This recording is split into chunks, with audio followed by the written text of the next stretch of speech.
Welcome to the Government News Brief for Friday, January 8, 2016.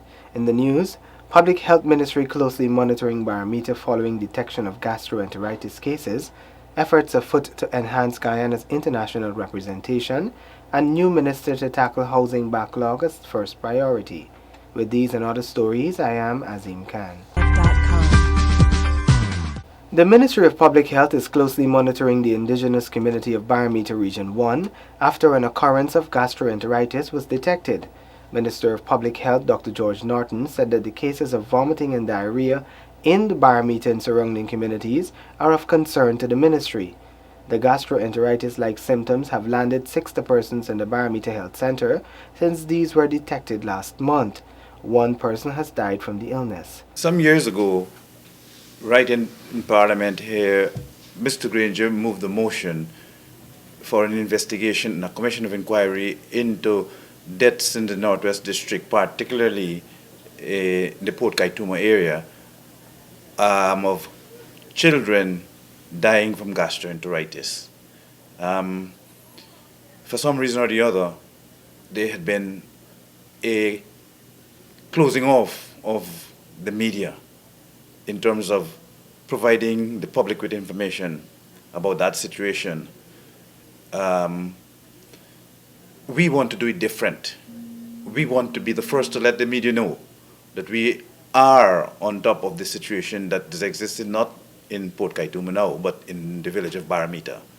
Barometer is manned by a social healthcare worker, a medics, and a doctor. We had one death so far on the 27th of last month, a child, but generally the symptoms that persons are presenting is that of diarrhea, vomiting, general weakness, and we had at one stage as much as 60 such persons. We do have it under control. We have enough medication there. The minister has indicated that there are some challenges in terms of getting into the community since these areas are only accessible by all-terrain vehicles. The other situation is we find that the population is not cooperating. They don't want to use the bleach in the water or the tablets that we're using in the water because they said it tastes bad. Secondly, they're not carrying through with the medications we're giving them to use, and they are not all attending to the clinics, even though the clinics are available for them. So we're running into some difficulties there, but the situation has improved to what it was from the beginning. The Ministry of Public Health is in the process of sending a team of officials to educate the residents of Barometer and surrounding communities about the illness and measures they can take to avoid it. Gastroenteritis is an infection of the digestive system. It can be caused by bacteria, viruses, or parasites found in water, food, and animals. As she prepares to take office on Monday, newly appointed minister within the Ministry of Communities with responsibility for housing, Valerie Sharp Patterson, will prioritize clearing the national housing backlog. Here are the details. The national housing backlog currently hovers beyond 25,000 applications for land titles, transport, and even more for house lots. The new minister had a brief meeting on Tuesday with senior personnel from the ministry and advised them that clearing this backlog will be their first agenda. My first plan is for us to move the process forward. And Imran, whatever is the challenge or whatever is the difficulty in getting it done, I'm telling you, we're going to get it done. Those 25,000 applications that are sitting there, we're going to get them. We're going to get them processed. We're going to get those titles, those instruments into the hands of the owners. Sharp Patterson was appointed minister within the Ministry of Communities as of January 1, 2016 by President David Granger. She replaces Minister Keith Scott, who has been moved to the Ministry of Social Protection. The Region 10 Member of Parliament and former Chief Executive Officer of the Linden Enterprise Network received a nod for that post because of her strong administrative experience. I don't believe in the land of Guyana, where we have so much land. Somebody should have to wait not even 1 year to get a house lot. Much more 10 years, I mean, it's ridiculous. And yes, there might have been problems, but I'm saying that this APNU AFC government is for progress, is for development. And everything that we want to do here relating to development, land plays an integral part. The national housing backlog is critical to the administration in keeping its promise that all Guyanese who want a home would have access to one. In moving forward, the administration had promised as well access to affordable housing and had outlined plans to move beyond house lot distribution to the building of houses. With this government news brief, I am Shanti Goberdan reporting. As efforts are entrained to enhance Guyana's image on the diplomatic sphere, simultaneous maneuvers are being undertaken to enhance representation. Details in this report. Given the posture of the coalition government and its plan to effectively improve both the quality of diplomatic representation and Guyana's image in the international sphere, the process to replace heads of diplomatic missions is underway. The consuls general are changed and will be changed as part of the same process by which ambassadors and high commissions are changed. And when new ones will have been accepted, the agreement has been accepted by the host countries, we will let you know. I want to take this opportunity to explain to you that whilst this has been a very sexy area in the press, everybody wants to know why and who is to be the new ambassador or the new high commissioner there.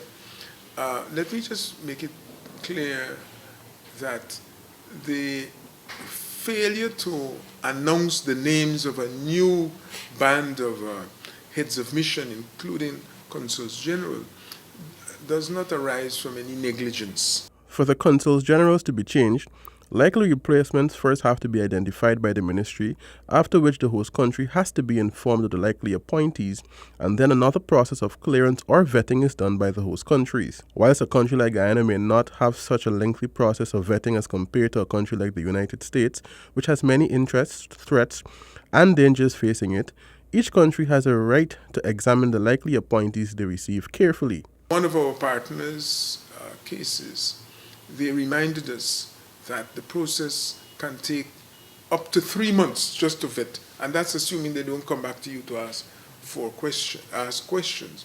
So this is one of the challenges. This is one of the reasons why the process of announcing names has taken so long. We are changing almost all the heads at the same time, and in doing that,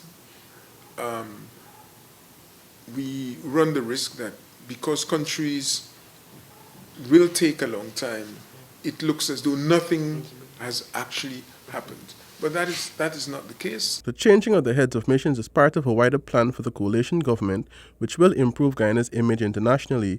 Other interventions include the resuscitation of the Foreign Service Institute to provide professional training to diplomats, along with increased representations at conferences. For the Government News Brief, I am Glendon Greenwich reporting. The Ministry of Social Cohesion was established to promote harmonious relations among Guyanese. While it is undertaking the development of its first 5-year strategy, it plans to do a lot of work with various organizations in 2016 to foster racial harmony. Here are the details. According to Minister Ali, the strategic plan is one that will take time if it is to be properly crafted. The strategic plan is set to cover the period 2015 to 2020 and will include working together with different groups. We have not completed that paperwork yet. We have a framework, but we are now putting it together in order to have that strategic plan completed. But I must tell you that for 2016, in accordance with our projections, we are going to be doing more work with people, ministries, corporations, churches, visiting them. Minister Ali also noted that she has added some technical and liaison officers to her complement. These officers are expected to be working to make sure that social cohesion is fostered. Minister Ali further noted that out of the roundtable discussions held in 2015 came the suggestion that the ministry should have in its problematic platform a booklet to deal with awareness. This, she said, was taken into consideration and is being worked on by one of her technical officers. The minister noted that the booklet will be distributed in schools, among other places. This will be done so that young people can be more receptive to what social cohesion is all about. The efforts to bring the Guyanese society together is for the good of all, Minister Ali stated, as national unity is the way forward. With this government news brief, I am Shanti Goberdan reporting. The coalition government is moving ahead with plans to further boost the financial independence of constitutional bodies, in keeping with international best practices for good governance. Paul McAdam reports. The need for constitutional bodies to be financially independent was reiterated by Legal Affairs Minister and Attorney General Basil Williams. I piloted the bill to make these entities that were hitherto converted into budget agencies, to make them financially and to assure their financial independence. And it's new ground, it's a new area, and the procedure that would be attendant on achieving a purpose of making them financially independent is what we have been grappling with even before yesterday. Because the Constitution says there should be a lump sum payment. The whole idea is that the executive should really not be that involved in the initiation of programs by these entities. The minister added that the entities, upon completion of their programs, plans and proposed budgets, will then have to send them to the National Assembly for review. And review means examination, assessment and the like, and analysis. So you saw what happened yesterday. We still have to fine-tune what happened yesterday, because we'll have to determine whether the sector minister, the relevant minister, through which these agencies would have to have their interests represented in the parliament, should be part and parcel of that process. Because, for example, the Supreme Court, the Chancellor doesn't sit in parliament. So who represents the interests of the judiciary is the Legal Affairs Minister, equally on the part of the DPP. So we'll have to look at that.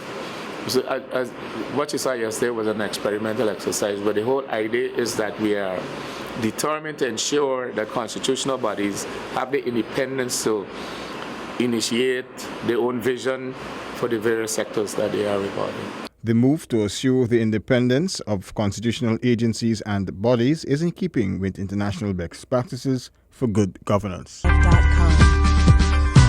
That has brought us to the end of the government news brief for Friday, January 8, 2015.